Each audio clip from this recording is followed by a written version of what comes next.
what's become clear to me is that we're still in a phase where we're establishing the narrative and establishing what it all means and what it all is. And that group chat we had last week, which became episode 1, I feel like that was quite formative, and it brought people together and it brought ideas together that hadn't previously encountered each other. And I think for the New Zealand context, that's really important. A lot of the media out there is dominated by, I think, quite an American-centric outlook on things. And I think for a small nation, for a place like New Zealand, what does Bitcoin mean? It's quite a different story in terms of the energy piece or the retail payment piece or whatever to other places. And also the regulatory kind of government perspective on it. I think we have a slightly different nuance to it. And so the broad strokes that you can see on a mainstream Bitcoin podcast, though important, I think don't quite reflect the reality of what's happening here, which was kind of, I think, what you originally mentioned to me. And I was sort of like, I don't know about that. But having gone through it now, I'm like, yeah, I agree with you that I think there's a space for something local. Yeah, I thought you had a point with that, but something exciting that I've only started thinking the last week since that call a little bit is about a New Zealand identity within Bitcoin, because everything up until now that I've really consumed has been from overseas. It's green fields in New Zealand, there's nothing. And so for the first time, after talking with people and seeing these guys get together and talk about point of sale and merchant adoption, talking about that Reserve Bank paper and how people felt about that, for the first time I've started to see actually unique New Zealand views coming through a little bit, and an actual community building that's got its own characteristics that might be slightly different. And that's been pretty cool, just thinking about that a little bit last week and thinking actually New Zealand, and Dan of Bitkiwi mentioned to me, he was like, actually New Zealand is prime. We're down here, we've got these unique characteristics, similar to how you've mentioned with our adoption of FPOS in the 80s. There's actually these things about New Zealand that could make it different down here and make us quite a sort of a niche, boutique-y place for Bitcoin to really establish. Absolutely. I mean, that's what really excites me, and I feel like, even Wellington, where we are based, as a small city, it's within reason that we could go and do a campaign with merchants, that we can engage with various industry organisations and that are based here. And it's not this mammoth task, really. It's I think there's a lot of planning and strategy involved, but the people who are making these decisions are literally down the road. Like they're not inaccessible. And I think that's often my perspective, is that we're such a small place, New Zealand as a whole, but Wellington as a city as well, as the kind of the government, the heart of the government here. We can make change and make things happen, I think, at quite a pace, and in a way there is precedent for that, and so I think New Zealand could lead, and this is idealism, I think, a little bit, but there is a potential where we could lead as a small, compact digital nation. Obviously the spectre that hangs over all of that is the alternative, which is leading in the wrong ways, which is with things like CBDCs and increased censorship, and all of that entails. And so there's kind of these two paths before us. And what I appreciated from that Reserve Bank issues paper was that instead of being quite knee-jerky, it really was pragmatic. I felt they sort of recognised that there's innovation taking place. And again, I'm no expert on this, but a layman's reading of it, that there's innovation taking place in private money, which the Reserve Bank is aware of. Their concern is for, their current mandate, which is around, which actually has changed to be more around the, I think the word they use is the sustainability of the New Zealand financial system, as opposed to previously. I think it was the sound and effective maintenance of the financial system. So there's been a little bit of a shift there, and so for them it's like, okay, we can't have shitcoinery, taking out people's savings. We can't have stable coins unpegging and failing. That's going to impact consumers. If they're tied to New Zealand dollar, then that's going to impact the New Zealand dollar negatively. I think that's kind of their main focus area. That was kind of like my summation of it. But idea of something like Bitcoin actually being used is actually positively referenced. I think they said there's a piece in that paper where they said the you can already request that your wages are paid in Bitcoin in New Zealand, and there's no problems with that. That's fine. And so they kind of identify a few things like that, which are very much like, okay, they're conceding those points. Yeah. I think a slight a slight difference of opinion I think I've detected with you and I a little bit is when you talk about two paths, CBDC, Bitcoin. I think I'm a little more relaxed in terms of that monetary history thinking of Bitcoin being the hardest money, and the hardest money always wins. And I feel there's an inevitability to Bitcoin becoming the world's store of value and unit of account. And I see the two paths as a government might embrace that and it will happen faster and better, and your nation will end up better for it. Whereas if a government attempts to fight it, that doesn't necessarily mean they're fighting it by having a CBDC. But I do think that there will be an extended time where a CBDC exists as Bitcoin is also being adopted, and maybe that CBDC never disappears. That might be the function of how that nation state operates by paying, gathering tax and paying their citizens for benefits and everything that they pay out. But I think there's an inevitability to Bitcoin eventually overcoming that, no matter how hard a government attempts to resist that, eventually I think the government reacts and gets on board with that. And I also think there's a potential for a nice soft landing there, which might be against what some Bitcoiners think, but I honestly do. Yeah, I mean, that's a good point as well. I mean, there is, obviously we're talking about these kind of broad strokes, but there are different concepts within the CBDC. You've got the wholesale and the retail CBDC. Some would argue that conceptually we're kind of almost there with the way New Zealand works. We've got a single main provider through the FPOS network, quite direct connection between bank and the Reserve Bank, and not as many layers, I guess, of regulation. So obviously still regulated quite a lot, but it's not the IRD can peer into people's accounts. There's already a lot of that sort of engagement and integration. So in a way, whether it was issued directly by the Reserve Bank, which, given that it's a small operation compared to the Australian banks, which predominate, they dominate the New Zealand banking system, who knows, right? But it's interesting what I said about the soft landing, because that's also a possibility that we have this kind of CBDC rollout, which is benign, but it kind of parries the same time frame as the increased adoption of Bitcoin. So one kind of gets rolled out as the other one does as well, and it kind of, maybe there's a symbiosis where the kind of the New Zealand digital dollar is the kind of the front end of the Bitcoin network for this country, and maybe you've got to cash out into, or you've got to exchange it into the NZDD to pay your taxes or whatever.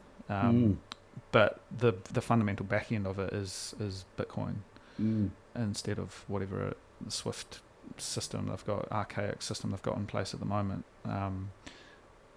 So yeah, I mean, again, that's definitely not my area. I'd love to. Yeah, I'm hardly an expert there as well, but maybe I'm being an optimist. Conjecture.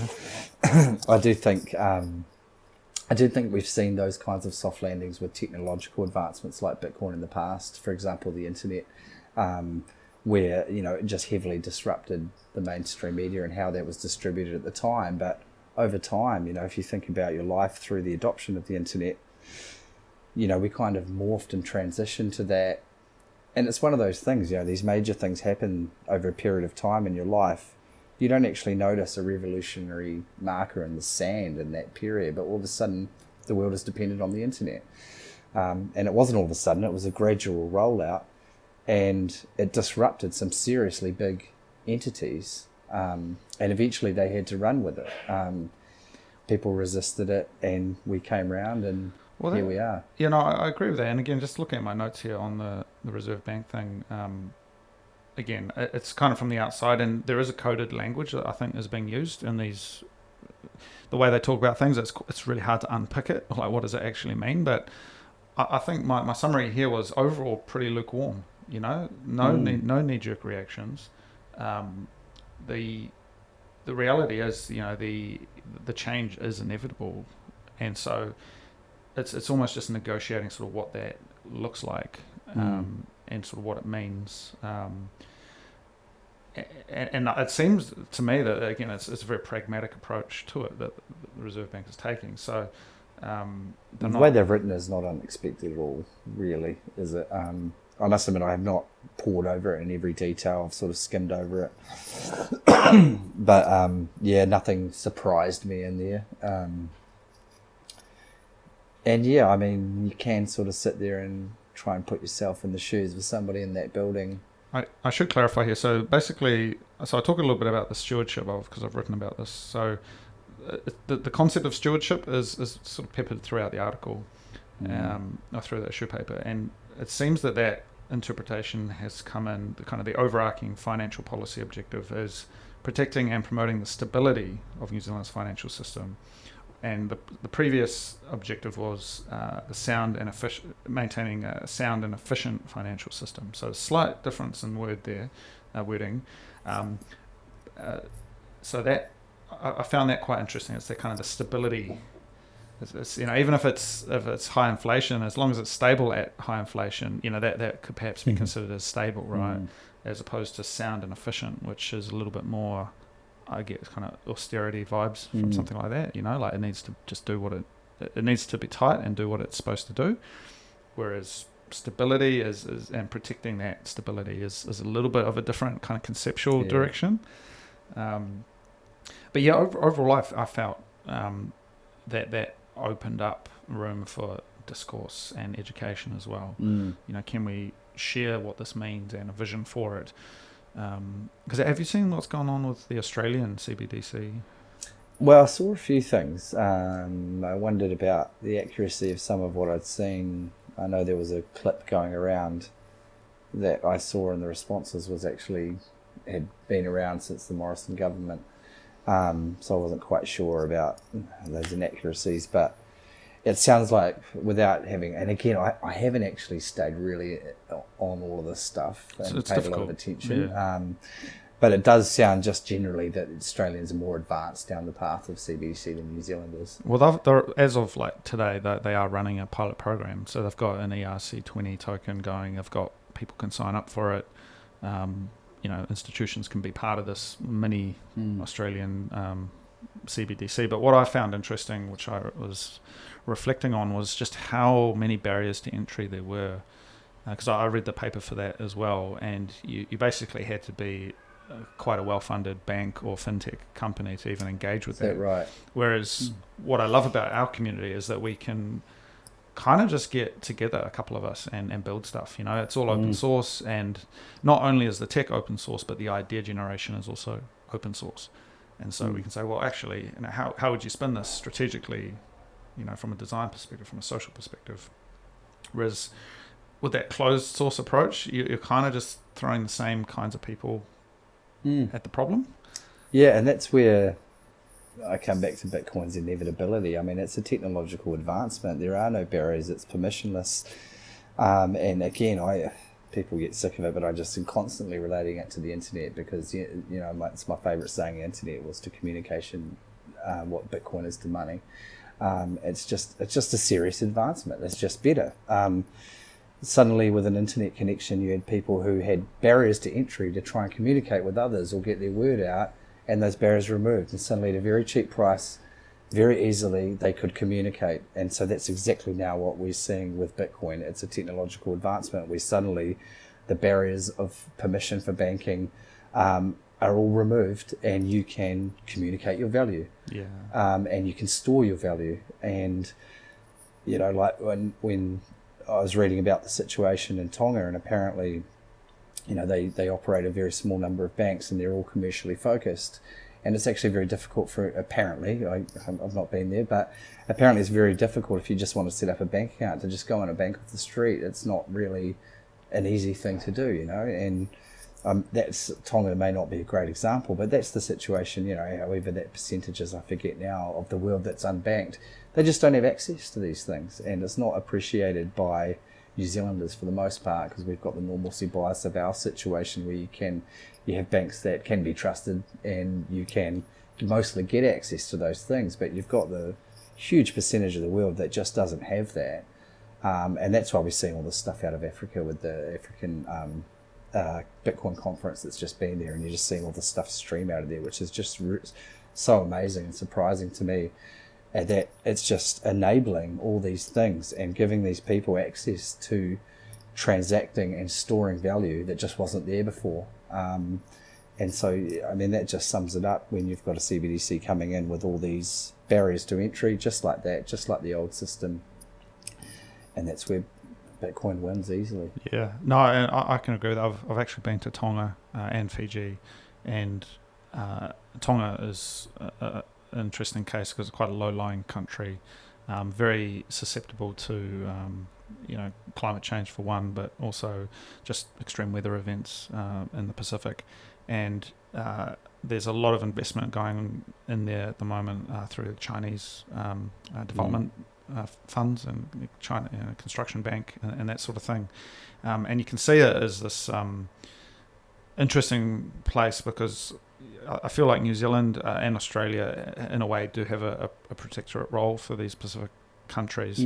I mean, there's places like Samoa, the Cook Islands, that these places that actually there is a direct kind of connection in that sense, but Tonga, Fiji, and that as well have, though sovereign, I believe we do have quite a close cultural connection, and a few in Auckland, and that it's huge Fijian community, huge Samoan community, or all parts of New Zealand actually. And so there's a lot of remittance taking place, and that's one of the big use cases. So massive use case. I could see that being sort of a connection between kind of the New Zealand community and the Pacific Islands as well, which is really interesting. Yeah, I talked actually in some of my Bitcoin conversations today with people. I was talking about that use case and those kinds of examples. The average New Zealander, when Bitcoin comes into the conversation, they're like, oh, no, I stick to my sharesies, or, oh, I don't know, I'm investing in this and that. Like, they can only think of it as an investment vehicle and a comparison with stocks or gold or something like that. And so it's quite eye-opening when you explain to people about the other use cases of Bitcoin, which are just so numerous. It's just such a big thing. The more you learn about the Bitcoin, the more you learn that there is to it. Yeah. And explaining that use case is wonderful, because I read that article about that story. I can't remember who wrote it. Sorry, where strike rolled out to El Salvador, between US El Salvador, and there was that story of a woman who was interviewed and was saying that she used to, a huge chunk of her living is paid for by her son from the US. He was sending back remittances, so she'd have to go out and get a bus to the Western Union, line up at the Western Union, get her money, 50% gone in fees, back on the bus back home. It's a whole day, and she only gets half the money that he's sent. And now she's switched to Strike.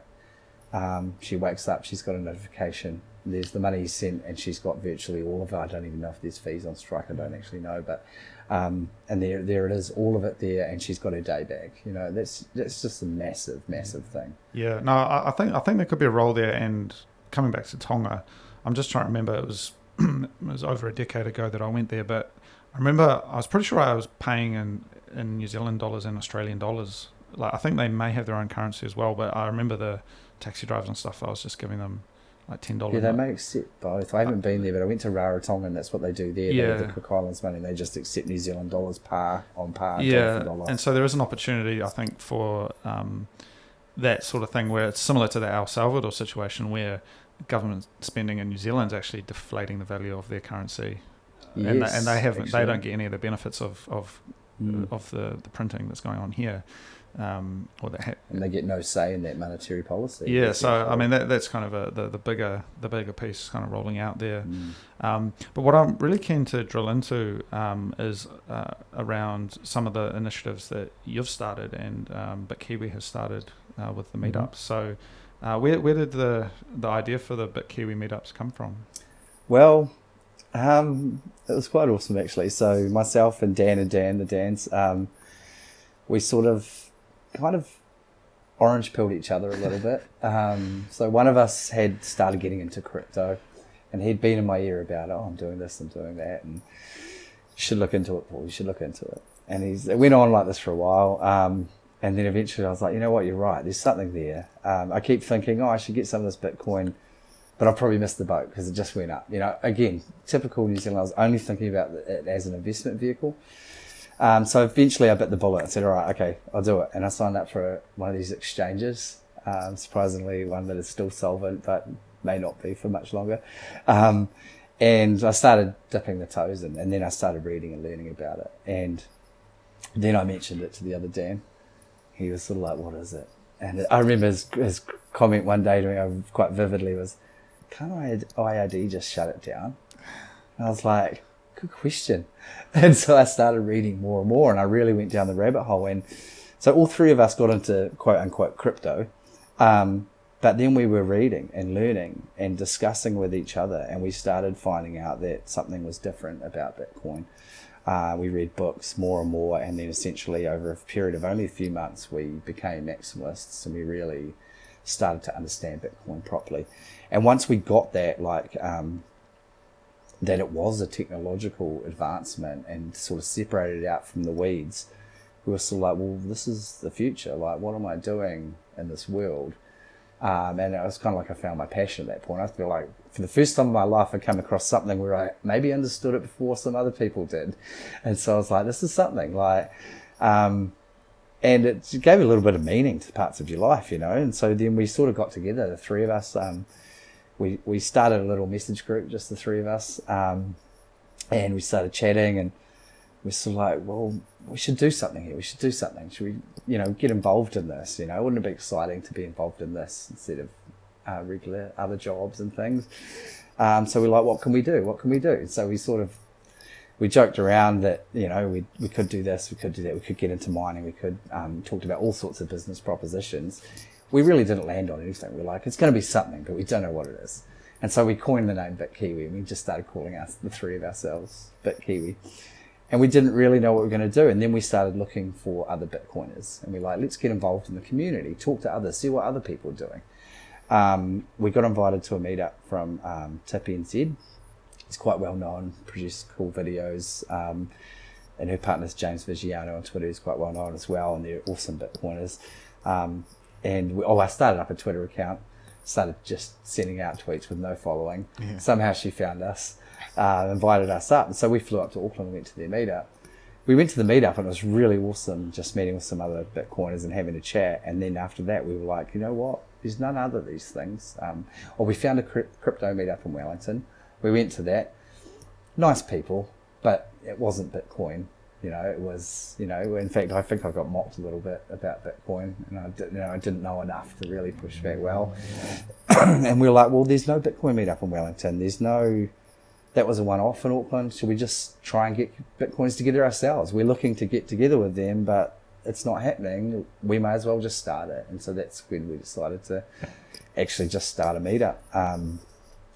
We thought, let's not just put something out and have two people meet at a bar and have a chat about Bitcoin. That'll be cool, but let's try and make it a thing. Let's try and make something there that people enjoy and want to come back. And we wanted to make it for everyone. Like, people could turn up and know nothing about Bitcoin, and there will be people there who will talk to them and teach them about Bitcoin. But then equally, we wanted the real Bitcoiners to show up and start meeting with each other, because we knew they must be out there, but we can't find much collaboration. We came across James and the NZ Bitcoiners, and there was something going on there that was quite good, so we started talking with James. And then we just organised that meetup. And a big thing we did was, and we got a bit of pushback where people were like, do it sooner, do it more frequently. But we wanted to do it well. So we set dates fairly far out, and we planned quite carefully. And we built that system for people to be able to buy beers with Bitcoin on the Lightning Network. And we spent a hell of a lot of time putting that together. And we tested the absolute crap out of it to make sure, this has got to work on the day. Kiwiland, we met up at Auckland at that meetup, and we hit it off with him. We really liked him. He knew about Lightning. He was really clued up on it. So we're like, let's keep in touch with this guy. And so he built that system for us. I sort of posited a few ideas to him, and he was just like, done, put it together and got it working, and it was fantastic. So we weren't sure how it would go first time, and it was better than our expectations. More people came than we thought, and people loved it. We initially saw that beer system. We didn't want to try to convince a bar to accept Bitcoin over the bar from scratch. We thought, look, we don't have time to go and orange pill them excessively and then set them up with a merchant system. We're not quite advanced enough to be able to figure that out. So we saw it as a halfway step initially. We thought if we get people doing this system, taking a token up to the bar, then maybe we can convince the venue next time. But the novelty of that system was such a success that we were like, actually, let's just do this again and make it slightly better for the second time. And so, yeah, we just went with it. And the second time we just sort of incrementally improved everything that had worked well. Yeah. And that's how we've gone down that path. Yeah, I thought it worked really well. So it was, you had a TV screen with a lightning QR code, and people would scan that, send the sats, and you'd give them a little Bitkiwi token, which they could then take up to the bar to get a drink. And it meant that for us, or for you, to bootstrap that event, you, as you say, you didn't have to get the venue on board with Bitcoin, because you paid them out at the end of the night. So you guys took the sats and you were able to pay the bar out just straight up. So it was pretty much a tab. Yes, with the bar. Yeah, that's how we did it. And that was really great, because I think again, New Zealand, in the context of New Zealand, there's not an unlimited number of venues in Wellington. There's a handful of venues that could handle the number of people that we're talking about within the city, definitely.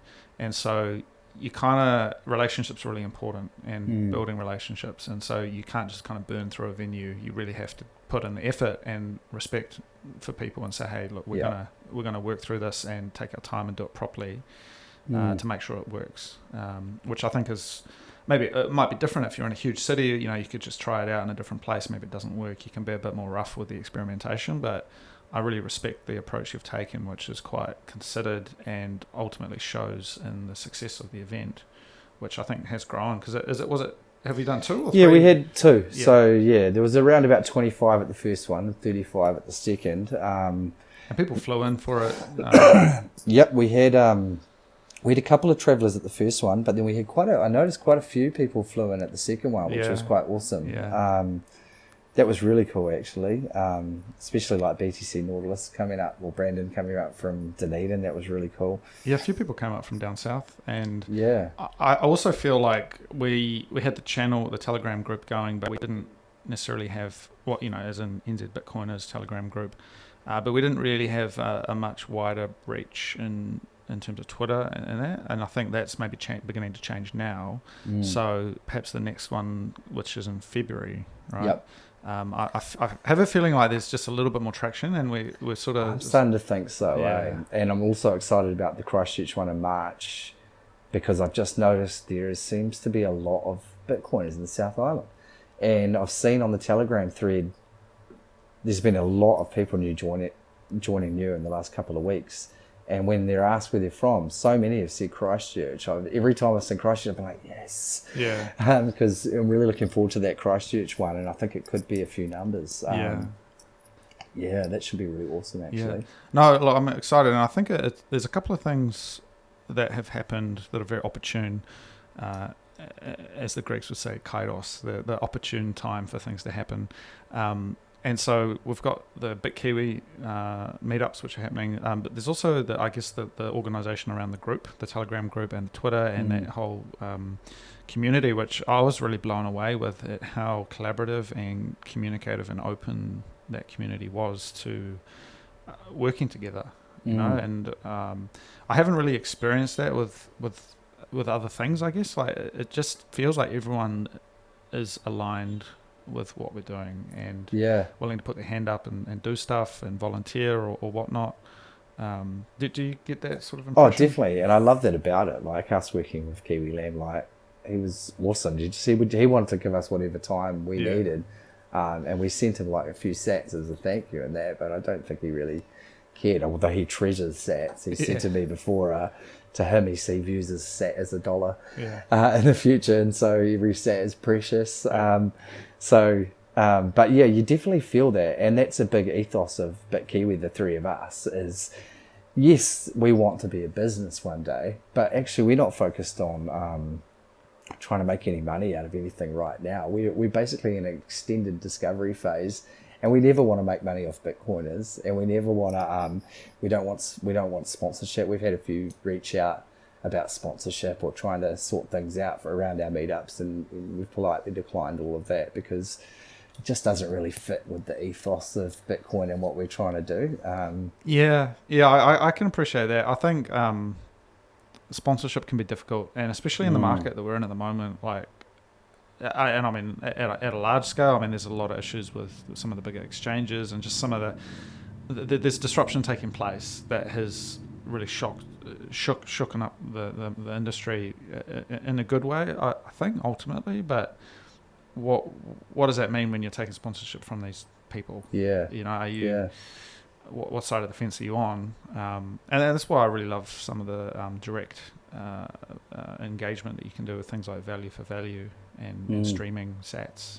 That's like this discussion is available, or, will be available on something like Fountain FM or other podcasting 2.0 platforms where you can basically directly support it. Yeah. And that really blew my mind because we released the one last week, and people from the group have been listening, they've been tipping sats.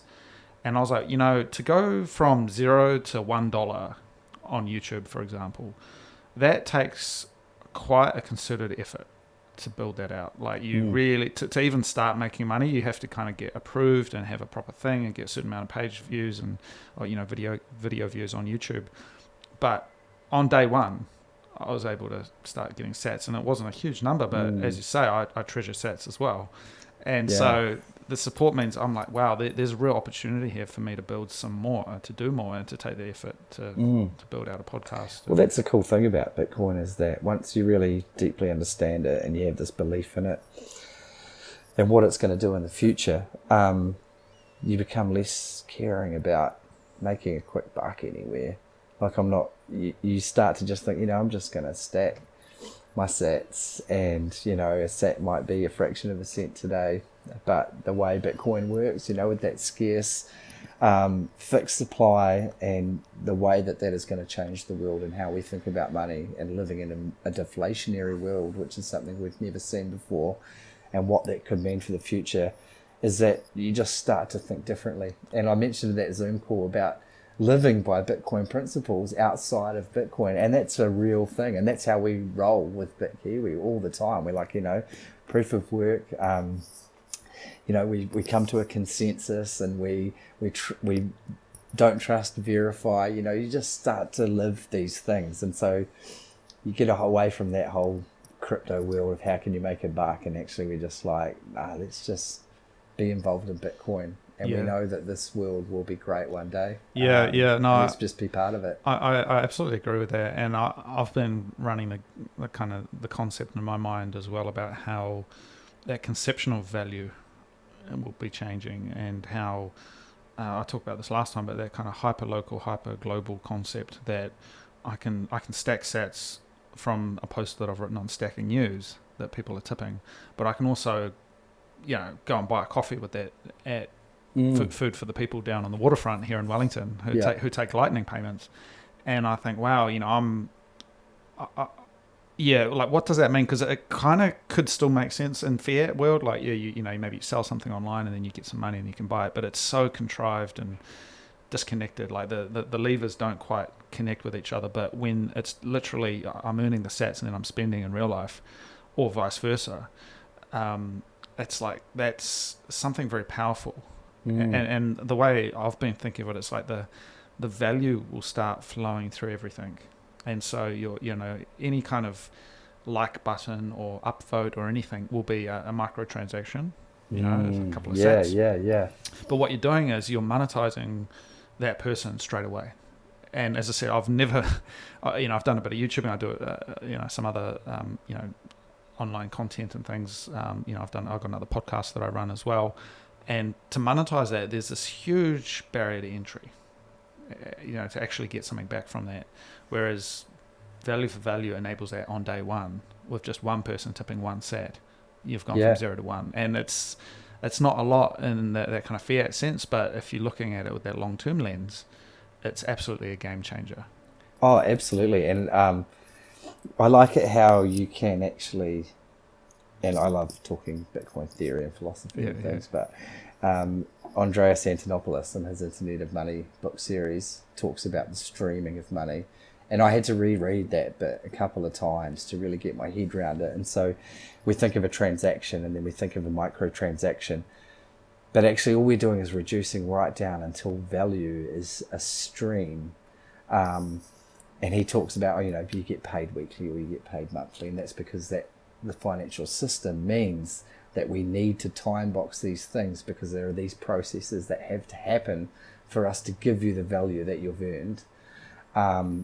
And trying to get your head around a world where value is actually just streaming back and forth in waves, and essentially the most micro of microtransactions is somewhere where the world may get to. And so that speaks to what you're saying, where you click listen and you set a rate and you're just streaming that value. You're saying to this person, what you're giving me in my ears is of value to me, and here it is, and I'll give you the exact proportion of value for how much benefit I'm gaining from it. And that stuff is just impossible with our traditional currency. Yeah. Well, and also as a creative person, I do my main work is around photography, and as you know, I've got an exhibition on at the moment, and looking at say the likes of Instagram and how kind of fiat thinking, which is another whole thing, right? How that has kind of fallen, or it's been soaked up and permeated throughout all of the digital ecosystem. There, it's like you got these likes and these kind of upvotes and things, but they are so meaningless and empty, and it's all algorithmic. There's no real kind of meritocracy to it either, and so you can really manipulate it. And just like the fiat system, so as a photographer, I think, man, I don't know enough people within, say, the Instagram to get the tick, and that was the whole thing with Twitter as well. How do you get the blue tick? And now it's like, well, actually, can you open that up? And man, it's really interesting. I just had the thought then you were explaining that about Instagram, and so you look for these likes or retweets on Twitter and all these sorts of things, and that's not revenue. That's just attention, and then advertisers or other people notice the attention and then compensate you with some revenue in a separate process because you're getting that attention. Whereas if you move to this world where instead of a like just giving you a little endorphin hit and then boosting your profile so you can get money from other avenues, it's actually just direct peer-to-peer value just coming without all of that process in between. And I see that perhaps presenting almost again from a creative perspective, which I think is a voice that isn't as how would you place it? Like, I think the crypto, Web3, NFT, that whole space, right, in a way has co-opted, I think, a lot of the creative energy, and I think that's an unfortunate aberration. I think the reality is that Bitcoin and streaming and value for value is the pinnacle, and I'm guilty of that myself. In the early days, I was messing around with that stuff, and I was saying, oh yeah, okay, but then I quickly saw that it was just the same fiat system. There's shenanigans going on, and there's bullshit, and there's hype and all of that. But what does an ecosystem look like for, say, a photographer, right? Where you can create a beautiful series of images, and then you can show that to people who, maybe they're really interested in that kind of thing, and they can support that work directly. And you're bypassing things like Patreon and Twitter and Instagram, which are kind of like, they all kind of do it in different ways. But definitely, like, I'm not even sure what the levers for money are. When I sell a photo book or I sell a print on my store, how did that person get there? It's all very convoluted, and it's not like a direct value exchange. But if someone's like, man, I'm vibing with this, and there's this normalized behavior of sort of streaming sats to that creator, and then they're like, yeah, I can feel that you're giving me something of value in exchange for this thing that I've made. Yeah, it really is a technological advancement. It's a social paradigm as well, I think. I don't know if we actually we can kind of conceive it, but we don't necessarily know how it's going to be once it's naturalized, just like the internet. No. Yeah, that's right. And again, maybe you're playing like a video game, or you're doing something, and you can send those sats over that medium just as well as you can in real life, buying a coffee. I think that's that convergence of all of these different, basically value suddenly has just one meaning. It's not these kind of different kinds of meaning, and it's all very top down, trickle down, I guess. Like you have to sell, you have to get enough page views or enough likes to get spotted, to get the advertiser, to get the money, to get taxed on the money, to get, it's just like, it's almost like you're just morphing value into, you're using some technology to try and bring it up to speed, a little bit like, like that, bringing banking onto the internet. It hasn't changed the way that banking works. It's just a slightly different way of communicating it, but it's not actually an advancement in the banking system, which has operated essentially the same way for quite a while now. I think of it like the evolutionary tree of the fiat system is a dead end, right? And so even though it's quite advanced, and you could say the same for, say, other pieces of technology which are not, that they're very advanced, but they're the end of the line, right? And so a lot of companies are coming out with like effectively their last internal combustion engine car, because they know that electric's coming in, right? And so they're putting all their energy in, and they've got this refined system, but ultimately it's not going to be the future. I believe it's the same here. You've got quite smooth, slick UX on whatever PayPal or the ANZ thing, but the behind the scenes it's not. It's ancient, and what we've got here is an open source approach where anyone can build on that. And I was ideating on like what other tech, just from the tech perspective, to start with, what else could take that role? Things like crowdfunding, emails. Man, imagine just being able to. And I think this has been done, but get rid of spam basically overnight. And this is where eCash came from, right? Yeah. Originally. Yeah, that's right. Yep. But I've read about that. Every email, just you got to pay set, and it's not like I'm paying $1 to send an email, because we have this unified value measure. It's like you're expending energy. I'm paying $1 to send an email. We don't have the language to explain it. You know what I mean, though, right? Yeah, because that theory goes in. It's more than a theory. It seems pretty logical to me. If you're spending, say, a sat in current value in an email, it's just a fraction of a cent. It's meaningless to you, but obviously it becomes a major barrier to entry for spam, where they want to send out billions of emails, and all of a sudden they've got to send out billions of sats. And suddenly that's just not possible, and they can't do that. And it is an instant fix for things like that. And it's proof of work, living by proof of work. You're spending that little tiny bit. You're just proving that you did a little bit of work to send this email, so it was worth sending. Yeah, well, what I like about it is that the SAT in particular, it's like one layer. It's like the base layer of value, right? So, I do a lot of tech and web stuff, and it's like, okay, you're paying for it in New Zealand dollars, US dollars.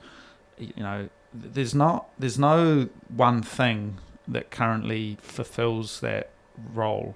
Money kind of does in some ways, but with email, for example, there's no widespread solution for that problem of spam, right? But if we had this kind of fuel, right, it's like potential energy of sats, and you're not sitting on it like you sit on cash. This isn't cash in your wallet. This isn't money in your bank account. It's like it's fuel to be used for this. You top up the account. Your web server account or your email account, and that enables you to then send the emails. And it's for everything. Your internet connection at home, your grocery bill, everything, anything that has its value suddenly has there's a common language. The lingua franca for money, right? And that's why I'm like, I think there might be like a New Zealand dollar front end on it, but in the long term, it will be the SAT that prevails. Yeah, that's right. And I mean, I've seen it suggested that, I think it's on the Lightning Network, you can send fractions of a SAT, can't you? Because that is what we'll get a long time in the future, perhaps beyond my lifetime, as it continues to deflate. Money is lost. I mean, that's a common question when people first get into Bitcoin, is only 21 million. Well, how do you get more? Like, that's that, what do they call it, unit bias or something like that. Once you start to realize it actually doesn't matter at all, it's quite an eye-opener when you sort of get that. You're like, hang on, it doesn't matter. Yeah. Like, we'll just keep measuring value. Yeah, and cutting it down. And like, even these conversations, I think, are important with the meetups as well, having people in the room to ideate and again localize the conversation. I think we all listen to, or we consume. A lot of us consume the same content online, or we're reading the same sort of stuff. But actually, then taking that raw material and building it into something that is contextualized for our situation here in New Zealand is really important. And I think the Bitkiwi meetups really enable that. A lot of you build interpersonal connections.